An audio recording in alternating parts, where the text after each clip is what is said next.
नमस्कार दोस्तों, स्वागत है आप सभी का आज की इस नई वीडियो में। आज की इस कहानी का नाम है टू व्हीलर वाला। तो आइए दोस्तों, शुरू करते हैं आज की इस शानदार कहानी। जैसे ही अर्जुन नहाकर बाथरूम से निकला, उसके फ़ोन की घंटी बजी। उसने फ़ोन उठाया तो देखा उसके पापा का फ़ोन था। उसने फ़ोन उठाकर पापा को नमस्ते बोला तो उसके पापा ने उसको कहा, बेटा 11 बजे तक रेलवे स्टेशन पर उतर जाऊंगा, तुम बाइक से आकर मुझे ले जाना। 10 दिन की छुट्टी लेकर घर आ रहा हूँ, रास्ते में ही हूँ।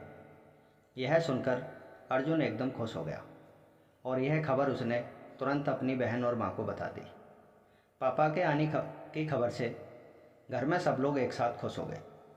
उसके पापा आर्मी में अफसर थे। पापा के ने अचानक ही फ़ोन करके उनको आने की खबर दी थी। अभी लगभग 8:30 बजे थे। अर्जुन जल्दी जल्दी तैयार हुआ और तैयार होकर 10:30 बजे ही घर से निकल गया। रेलवे स्टेशन की तरफ उसके घर से जो दूरी थी वो 10 मिनट की ही थी, लेकिन वह खुशी से आधे घंटे पहले ही घर से निकल गया। अभी वह घर से कुछ ही दूर निकल कर आया था कि अचानक उसके बराबर से एक बड़ी सी कार गुजरी। कार में बैठे हुए एक व्यक्ति ने अर्जुन को बोला, अरे क्या घर से मरने के लिए आया है? तेरे बाप का रोड है जो बीच रोड पर चल रहा है। यह बाइक वाले बिना रोड पर मरने के लिए आ जाते हैं, कीड़े मकोड़ों की तरह पूरे रोड को घेर कर रखते हैं। अब कोई गाड़ी वाला थोड़ा सा भी इनको कुछ बोल दे तो फिर सारा दोष गाड़ी वाले को देते हैं और फिर गाड़ी वाले से मुआवजा मांगते हैं। इन बाइक वालों ने तो रोड पर चलना मुश्किल कर रखा है। पता नहीं क्यों मरने आ जाते हैं लोग सुबह सुबह।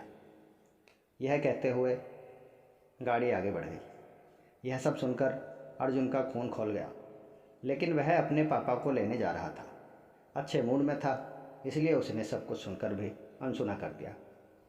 स्टेशन पर अपनी बाइक को पार्किंग में लगाकर प्लेटफॉर्म की तरफ बढ़ गया, जहाँ पर उसके पापा गाड़ी से उतरने वाले थे। थोड़ी ही देर में ट्रेन आ गई और उसके पापा स्टेशन पर उतर गए। बाइक के पास आकर देखा तो बाइक के पीछे वही कार खड़ी हुई थी जिस कार में बैठे लोगों ने अभी कुछ देर पहले अर्जुन को उल्टा सीधा कहा था। उन्होंने अपनी गाड़ी कुछ इस तरह खड़ी की थी कि बाइक निकल ही नहीं सकती थी। काफ़ी देर इंतज़ार करने के बाद कार का मालिक और 2 लोगों के साथ आता देखा। जैसे ही वह लोग गाड़ी के पास आए तो अर्जुन ने कहा, सर आपने गाड़ी बिल्कुल मेरी बाइक के पीछे ही खड़ी कर दी। कम से कम आपको सोचना चाहिए था कि अगर बाइक वाले को बाइक निकालनी पड़े तो कैसे निकालेगा। यह सुनकर तीनों लोग हंसने लगे और उनमें से एक व्यक्ति ने कहा, अभी तो कुछ देर पहले एक बाइक वाले को धमका कर आ रहे हैं। अर्जुन ने कहा, सर आपने जिसको धमकाया था मैं वही हूँ। उस वक्त भी आपने खुद गलती करते हुए मुझे बहुत सारी बातें सुना डाली थी और आप फिर इसी तरह की बातें कर रहे हैं। तब उनमें से एक व्यक्ति ने कहा, अरे क्यों चेंचे कर रहा है, अभी गाड़ी हट जाएगी। निकाल अपनी फटफटिया को और निकल यहाँ से। क्यों उपदेश दे रहा है? यह बाइक वाले भी उपदेश देने लगे हैं यार। देख नहीं रहा कितनी महंगी गाड़ी है? तुझे तो इसकी कीमत भी पता नहीं होगी। लेकिन क्या करें, हमारे देश में यह बाइक वाले रोड पर ऐसे चलते हैं जैसे कहीं के महाराज हों, जैसे पूरे रोड इन्हीं के बाप की हो।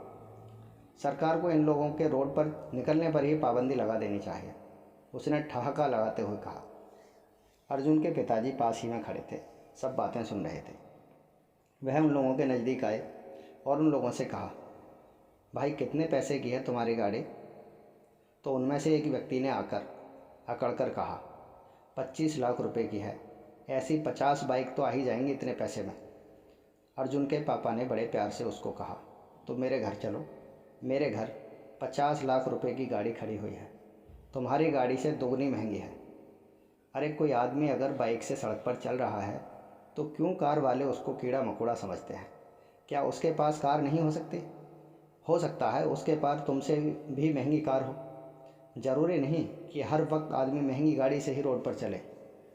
टू व्हीलर वाला भी रोड पर चल जाता है मेरे भाई। लेकिन पता नहीं क्यों भी किसी व्यक्ति के कार में बैठने के बाद क्यों भूल जाता है कि कभी ना कभी वह भी तो टू व्हीलर पर चलता है या बैठता है, या उसके परिवार का कोई भी सदस्य टू व्हीलर चलाता है।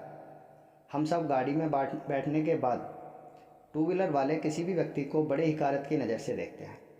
कभी भी उस पर गाड़ी से कीचड़ उछाल देते हैं, कभी भी उसको गाली डालते हैं, कभी भी उसको जलील कर देते हैं।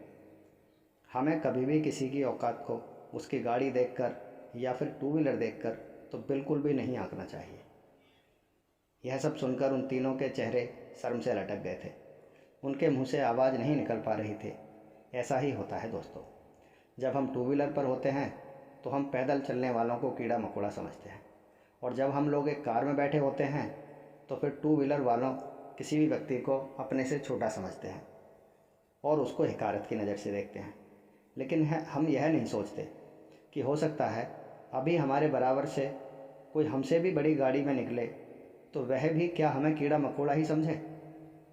हम किसी भी वाहन में हों, हमें रोड पर चलते हुए किसी भी व्यक्ति को बेइज्जत करने का या खुद से छोटा समझने का कोई हक नहीं, क्योंकि हम गाड़ी से तो बिल्कुल भी बड़े नहीं हो सकते। हम बड़े होते हैं अपने विचारों से, अपनी सोच से, अपने संस्कार से। इसीलिए जब भी हम रोड पर चलें, चाहे टू व्हीलर से चाहे महंगी कार से हों, सभी लोगों से मुस्कुराते हुए बात करें। ज़िंदा दिली तो यही है, बाकी अपना अपना नज़रिया है ज़िंदगी जीने का। अगर कहानी पसंद आई हो दोस्तों तो चैनल को सब्सक्राइब ज़रूर करना और बेल आइकॉन को ज़रूर दबाना, ताकि आपको रोज़ एक नई कहानी का नोटिफिकेशन मिल सके। धन्यवाद दोस्तों।